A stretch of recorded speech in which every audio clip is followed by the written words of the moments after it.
ദാരിദ്ര്യമുണ്ടായി കഴിഞ്ഞാൽ ഇല്ലാമോതേലും വാലഞ്ഞവൻ ഓതുകിൽ എന്നും നിഅമത്തിലാകും അതെന്നോവർ അല്ലൽ മീകന്തേ കാടത്തിൽ അകപ്പെട്ടോർ അസ്മാഊരത്താൽ കാടം വീടും എന്നോവർ. കണ്ടോ, ഇല്ലാ മുതലും വലഞ്ഞവർ, മുതലില്ലാത്ത ആളുകൾ, ദരിദ്രന്മാര് ബദരീങ്ങളെ വിളിച്ച് തേടിയാൽ ഉടനെ മുതല് കിട്ടും. കടത്തിൽ അകപ്പെട്ടവർ ബദരീങ്ങളെ വിളിച്ചു പറഞ്ഞാൽ അവരുടെ കടം വീടും. ബദരീങ്ങൾ ഇതാണോ പഠിപ്പിച്ചത്?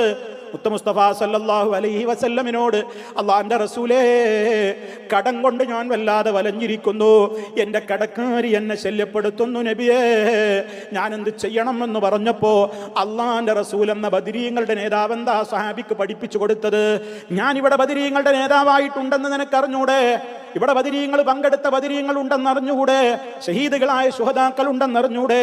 നീ അവരുടെ ആസ്മാവുകൾ ഇരുന്ന് ചൊല്ലിക്കോ എന്നാണോ ആ സഹാബിയോട് പറഞ്ഞത്? മറിച്ച് പറഞ്ഞതെന്താ? കടമുണ്ടെങ്കിൽ നീ അള്ളാഹിനോട് തേട്. അല്ലാഹുമ്മ ക്ഫിനീ ബിഹലാലിക അൻ ഹറാമിക വഅഗ്നിനീ ബിഫളിക അമ്മൻ സിവാക.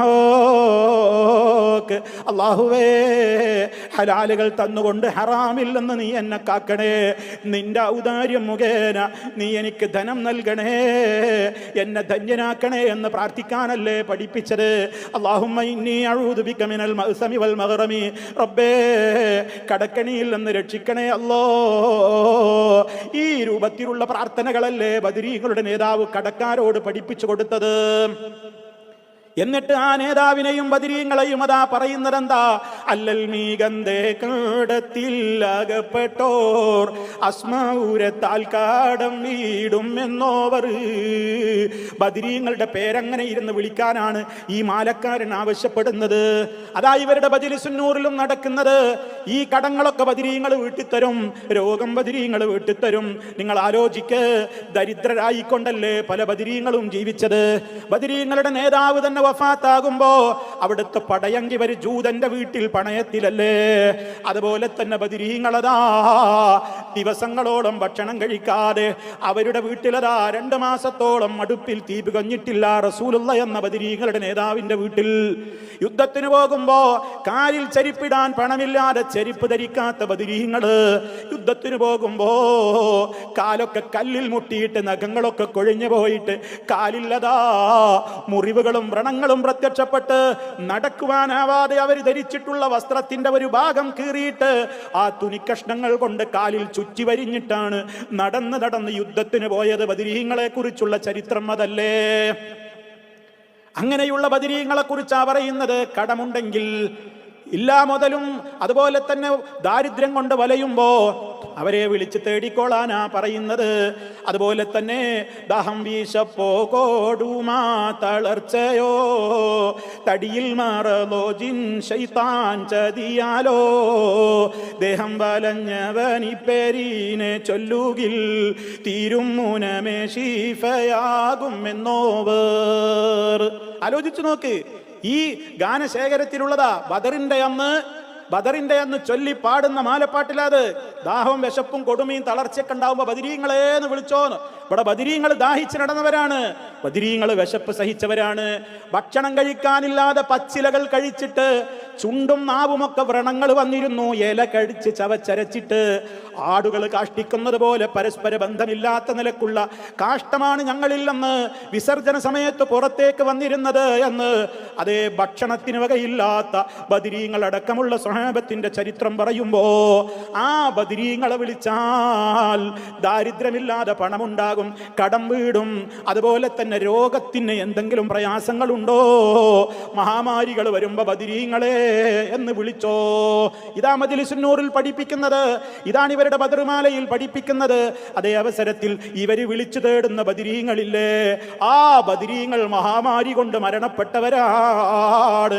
ആലോചിച്ചു നോക്ക്, ബദറിൽ പങ്കെടുത്ത ഷഹീദുകൾ, ആ ഷഹീദുകൾക്ക് പുറമെ പിൽക്കാലത്ത് ജീവിച്ച സഹാബിമാർ അബൂ ഉബൈദത്തുൽ ജറാഹ് റളിയല്ലാഹു അൻഹു, ബിലാൽ റളിയല്ലാഹു അൻഹു, അതുപോലെയുള്ള പല സഹാബിമാരും പ്ലേഗ് ബാധിച്ചുകൊണ്ട് മഹാമാരി, ആ കാലഘട്ടത്തിലെ മഹാമാരി ബാധിച്ചുകൊണ്ട് അവർ മരിച്ചവരാ. അവർക്ക് ഒരുപാട് പ്രയാസങ്ങൾ ഉണ്ടായവരാണ്. ഒരുപാട് രോഗങ്ങൾ വന്നുകൊണ്ട് ആയിരക്കണക്കിന് സഹാബിമാര് മരിച്ചു വീണിട്ടുണ്ട്. ആ ബദരീങ്ങളോട് വിളിച്ചുകൊണ്ടാണ് മഹാമാരിയിൽ നിന്ന് കാവല് തരണേ, ശിഫ തരണേ എന്ന് തേടുന്നത്. ഇതൊക്കെ അവർക്കതിന് കഴിയൂല. അവർക്ക് അവരുടെ തടിയെ തന്നെയും രക്ഷപ്പെടുത്താൻ അവർക്കായിട്ടില്ല. ശത്രുക്കൾ അവരെ വെട്ടിക്കൊന്നപ്പോൾ അത് തടുക്കാൻ അവർക്കായിട്ടില്ല. അതൊന്നും അവരുടെ പോരായ്മയല്ല, അവർക്കുള്ള മഹത്വമാണ്. കാരണം അവരൊക്കെ സൃഷ്ടികളാണ്. ബദരീങ്ങളിൽപ്പെട്ട ആളായ ഉമർ ഖത്താബ് റളിയല്ലാഹു അൻഹുവിനെ സുബഹിന്റെ സമയത്തല്ലേ മിഹ്റാബിൽ നിസ്കരിക്കാൻ നോക്കുമ്പോ ശത്രു കുത്തി വീഴ്ത്തുന്നത്. ആ ശത്രുവിനെ തടയാൻ വേണ്ടി ചെന്ന 10-13 ബദരീങ്ങളെയും അവൻ കുത്തിപ്പരിക്കേൽപ്പിച്ചില്ലേ? 5-6 ബദരീങ്ങൾ അവിടെ വെച്ച് തന്നെ ഷഹീദുകളായില്ലേ? ബദരീങ്ങളുടെ കൂട്ടത്തിൽ പ്രശസ്തനായ ഉമർ ഖത്താബ് റളിയല്ലാഹു അൻഹുവിനെ തന്നെ കൊല്ലാൻ വേണ്ടി കാത്തിരിക്കുന്ന ശത്രുവിനെ ഇരുട്ടത്ത് കാണാൻ കഴിഞ്ഞോ? ആ ശത്രുവിനെ, ഒളിഞ്ഞിരിക്കുന്ന ശത്രുവിനെ പിടിച്ചു കെട്ടാൻ വേണ്ടി മറ്റു ബദരീങ്ങൾക്ക് കാണാൻ കഴിഞ്ഞോ? അവനോടുള്ള ഏറ്റുമുട്ടലിൽ വരെ കുറെ സഹാബിമാര് ഷഹീദുകളായില്ലേ?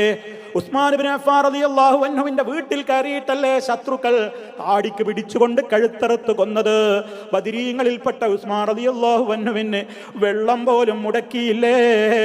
വെള്ളം പോലും കിട്ടാതെ നോമ്പുകാരനായി കൊണ്ടല്ലേ മഹാനായ ഉസ്മാൻ ഇബ്നു അഫ്ഫാൻ റളിയല്ലാഹു തആല അൻഹു ഷഹീദായത്? ബദരീങ്ങളിൽപ്പെട്ടയാളല്ലേ? അലി ഇബ്നു അബീ ത്വാലിബ് റളിയല്ലാഹു അൻഹു ഒരു റമദാൻ 17 വെള്ളിയാഴ്ച സുബഹിക്കതാ ജനങ്ങളെയൊക്കെ മദീന പള്ളിയിലേക്ക് ജമാഅത്തിന് വിളിച്ചതിന്റെ ശേഷം മിഹ്റാബിൽ നിന്ന് നിന്നപ്പോ അതേ ഇബ്നു മുൽജിം എന്ന് പറയുന്ന ശത്രു വെട്ടിക്കൊന്നില്ലേ? ആലോചിക്ക്, അദ്ദേഹവും ഷഹീദായി. ബദറിൽ പങ്കെടുത്ത നേതാവല്ലേ? ഇങ്ങനെ എത്രയെത്ര നേതാക്കന്മാരെ വെട്ടിക്കൊന്നിട്ടുണ്ട്. ത്വൽഹത്ത് റളിയല്ലാഹു അൻഹു, സുബൈർ റളിയല്ലാഹു അൻഹു, ഇവരൊക്കെ ബദരീങ്ങളിൽ പ്രശസ്തരാണ്. സ്വർഗമുണ്ടെന്ന സുവിശേഷം ലഭിക്കപ്പെട്ട നേതാക്കളാണ്. ഇവരെയൊക്കെ ശത്രുക്കൾ വകവരുത്തിയിട്ടുണ്ട്. അവർക്കാർക്കും അത് തടയാൻ സാധിച്ചിട്ടില്ല.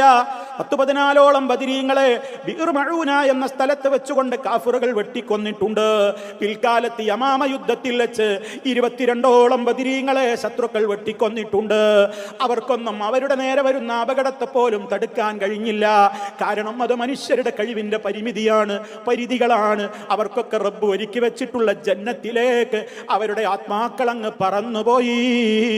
ഇന്നും സ്വർഗത്തിൽ റഹ്മാനായ റബ്ബിന്റെ അടുക്കൽ വിഭവങ്ങൾ ആസ്വദിച്ചുകൊണ്ട് അവരതാ ഉല്ലസിച്ച് അവർ ജീവിക്കുന്നു. പക്ഷേ അവരാരും ഇന്ന് നമ്മുടെ വിളി കേട്ട് നമുക്ക് ഉത്തരം ചെയ്യാൻ ഈ ഭൂമിയിലേക്ക് മടങ്ങി വരുന്നവരല്ല. അവരത് പഠിപ്പിച്ചവരുമല്ല. ആ ആദർശത്തിന് എതിരെ പോരാടിക്കൊണ്ട് മരിച്ചവരാണ് അവരെന്ന് നമ്മൾ മനസ്സിലാക്കണം. അപ്പൊ ബദറുമാലയിലും ബദരീങ്ങളുടേതായ ആ രൂപത്തിലുള്ള പ്രത്യേകമായ കാര്യങ്ങളൊക്കെ പറയുന്നതും എന്തിനു വേണ്ടി തന്നെയാണ്? എല്ലാം ഈ സമൂഹത്തെ ശിർക്കിലേക്ക് കൊണ്ടുപോകുവാനാണ്. അതുകൊണ്ടാ ഓർമ്മപ്പെടുത്തുന്നത്. അവരാരും ഇത് പഠിപ്പിച്ചവരല്ല. അവര് നമുക്ക് പഠിപ്പിച്ചു തന്ന ആദർശം എന്താണെന്ന് ബദരീങ്ങളുടെ നേതാവ് തന്നെ പ്രഖ്യാപിച്ചത് അല്ലാഹ് പറയുന്നില്ലേ? ഖുൽ ഇന്നമാ അദഉ റബ്ബി വലാ ഉശ്രികു ബിഹി അഹദാ. ബദരീങ്ങളുടെ നേതാവായ റസൂലുള്ളാഹിനോട് അല്ലാഹ് കൽപ്പിച്ചതാണ്, നബിയെ പ്രഖ്യാപിക്കൂ, ഇന്നമാ അദഉ റബ്ബി, ഞാൻ എൻ്റെ റബ്ബിനെ മാത്രമേ വിളിച്ചു പ്രാർത്ഥിക്കുകയുള്ളൂ, അവനിൽ ഞാൻ ഒരാളെയും പങ്കു ചേർക്കൂല. ആദർശമാണ് ബദരീങ്ങളുടെ നേതാവ് പഠിപ്പിച്ചു കൊടുത്തത്. അതാണ് ബദരീങ്ങൾ മുഴുവനും പ്രവൃത്തിപഥത്തിൽ കൊണ്ടുവന്നത്. അതിനപ്പുറമുള്ള വാദം അള്ളാഹിനോടും തേടണം, മറ്റുള്ളവർക്കും അള്ളാഹ് അങ്ങനെ കഴിവ് കൊടുത്തിട്ടുണ്ട്, അവരോട് തേടുന്നതാണ് ഏറ്റവും നല്ലത് എന്നുള്ള വാദം, മറ്റുള്ളത് ഉത്തരം കിട്ടുന്നതിന് നമുക്ക് പ്രയാസകരമാണ് എന്ന വാദം ബദരീങ്ങളുടേതായിരുന്നില്ല. മറിച്ച് ബദരീങ്ങൾ ആരോട് ഏറ്റുമുട്ടിയോ ആ ശത്രുക്കളുടെ നേതാവായ അബൂജഹൽ അടക്കമുള്ളവരുടെ വാദമായിരുന്നു, അവരുടെ വിശ്വാസമായിരുന്നു. അവരെയാണിപ്പോൾ ഈ ബദർ സ്നേഹവാദികൾ പിൻപറ്റുന്നത് എന്ന ഗൗരവത്തോടെ ഓർക്കണം. ഇതാരെയെങ്കിലും ആക്ഷേപിക്കാനല്ല പറയുന്നത്, ഇത് പരലോകത്തിന്റെ കാര്യമാണ്.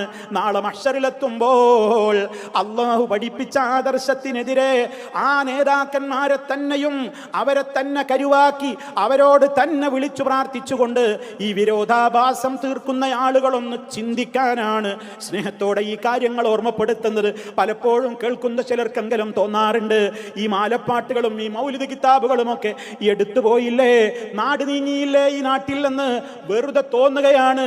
നിങ്ങളതാ സോഷ്യൽ മീഡിയകളിൽ നോക്കൂ, അധുനാ പുരാതന രീതികളിൽ ട്യൂണുകളിൽ അതാ ബദർ മൗലിദും ബദർ മാലയും ഒക്കെ ഇപ്പോഴും അതാ രംഗപ്രവേശം ചെയ്തുകൊണ്ടിരിക്കുകയാണ്. ഇത് പഠിച്ചിട്ടും മ്യൂസിക്കോടെയും അല്ലാതെയും ആടിത്തിമർക്കുകയാണ്.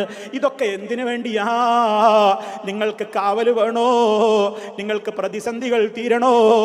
രോഗശിഫ കിട്ടണോ? കുഞ്ഞുങ്ങളുണ്ടാകണോ?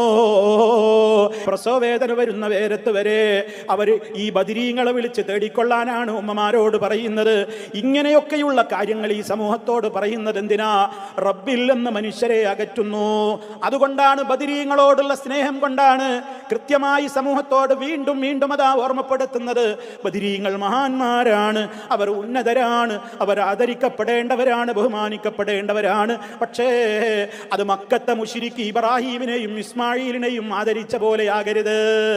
അതേ ക്രിസ്ത്യാനികൾ ഈസാ അലൈഹിസ്സലാമിനെയും മറിയം ബീവിയെയും ആദരിച്ച പോലെയാകരുത്. അതുപോലെ തന്നെ യഹൂദികൾ ഉസൈറിനെ ബഹുമാനിച്ചതുപോലെയാകരുത്. നൂഹ് നബിയുടെ കാലത്തുള്ള ജനങ്ങൾ വദ്, സുവാഴ്, യഗൂസ്, യഊഖ്, നസ്റിനെ ബഹുമാനിച്ച പോലെയാകരുത്. മറിച്ച് ആ ബദരീങ്ങൾ ഏതൊരു ആദർശമാണോ നമ്മോട് പഠിപ്പിച്ചതെങ്കിൽ ആ ആദർശത്തിൽ ഊന്നിക്കൊണ്ട് ജീവിക്കലാണ് അവരോടുള്ള സ്നേഹം. അല്ലാതെ നബി സല്ലല്ലാഹു അലൈഹി വസല്ലം പഠിപ്പിച്ച ഒരൊറ്റ ദുആ ദിക്റുകളിലും ബദരീങ്ങളോടുള്ള തേട്ടല്ല. ബദരീങ്ങളെ ഹക്കിനാൽ, ജാഹിനാൽ, ബറക്കത്തിനാൽ എന്ന് മരണസമയത്ത് ഞങ്ങൾക്ക് പ്രയാസത്തിൽ നിന്ന് രക്ഷപ്പെടുത്തണേ, ദാഹം മൗത്തത് കൂട്ടിയിടും, ഇബ്ലീസ് കൂസിനെ കാട്ടിയിടും, നേരം ലഴീനവനാട്ടുവാൻ ബദരീങ്ങളാൽ തുണ റബ്ബനാ. കണ്ടോ, മരണനേരത്ത് ദാഹിച്ച് വലയുമ്പോ ഇബ്ലീസ് വന്ന് ശല്യപ്പെടുത്തുമ്പോൾ ബദരീങ്ങളെ തുണ തരണേ അല്ലാഹ് തേടുകയാണ്. എല്ലാ അവസരത്തിലും, ഓരോ അവസരത്തിലും അതാണ്. സിറാത്ത് പാലം കടക്കുമ്പോൾ ബദരീങ്ങളെ കാവല് തരണേ, അതുപോലെ തന്നെ ഈ കർമ്മങ്ങൾ തൂക്കുന്ന വേളയിൽ ബദരീങ്ങളുടെ കാവല് തരണേ, കിതാബ് കിട്ടുമ്പോൾ ബദരീങ്ങളുടെ കാവല് തരണേ എന്നൊക്കെയാണ് ഈ മാലയിലും മൗലിദിലും ഒക്കെ നിറച്ചു വെച്ചിട്ടുള്ളത്. അതുകൊണ്ട് സഹോദരങ്ങളെ, ബദർ ദിനത്തിൽ ബദരീങ്ങളെ സ്നേഹിക്കുന്നു എന്ന പേരിൽ ഈ കാട്ടിക്കൂട്ടുന്ന കാര്യങ്ങളൊക്കെ ബദരീങ്ങളുടെ ആദർശത്തിന് ഘടകവിരുദ്ധമാണെന്ന് മനസ്സിലാക്കിക്കൊണ്ട്, എന്താണ് ഇസ്ലാമെന്ന് കൃത്യമായി തന്നെ നമ്മൾ പഠിച്ച് മനസ്സിലാക്കിക്കൊണ്ട് യഥാർത്ഥത്തിലുള്ള ബദരീങ്ങളോടുള്ള സ്നേഹം പ്രകടിപ്പിക്കുന്ന ആളുകളായി നമ്മൾ മാറുക, അവരെ സ്നേഹിക്കുക, അവരുടെ പാത പ്രചരിപ്പിക്കുക.